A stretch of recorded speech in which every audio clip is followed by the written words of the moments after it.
अब जैसे हमने कहा कि बिग डिपर एक कॉन्स्टलेशन का हिस्सा है।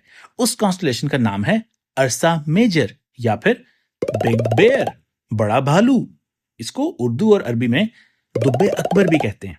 लेकिन क्या आपको वाकई कोई भालू नजर आ रहा है? सही बात है, कोई भालू नहीं नजर आ रहा। मुझे भी नहीं नजर आ रहा। तो मेरा तो ख्याल है कि अभी तक सिर्फ हम बिग डिपर के पास ही रहते हैं।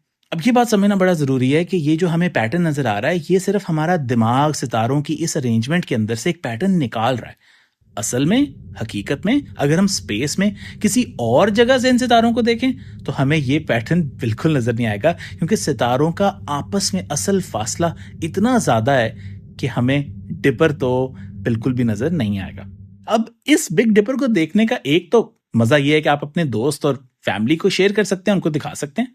लेकिन इसके और भी बड़े फायदे हैं, क्योंकि ये आसमान में डिफरेंट सितारों की तरफ पॉइंट भी कर रहा होता है। जरा ये चेक करें, ये जो इसकी पीछे हैंडल है 3 सितारे, इसको अगर हम फॉलो करें तो एक हमें येलो सा सितारा मिलता है जिसका नाम है आर्कट्यूरस। खैर, आर्कट्यूरस के बारे में डिटेल में हम फिर किसी और वीडियो में बात करेंगे।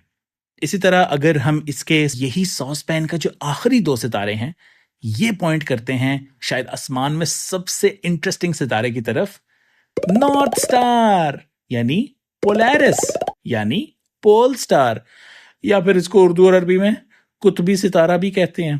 कुतबी सितारा? एक दफा आपने नॉर्थ स्टार ढूंढ लिया तो फिर आप आसमान में कोई भी डायरेक्शन को तलाश कर सकते हैं। North star, Polaris. ओके।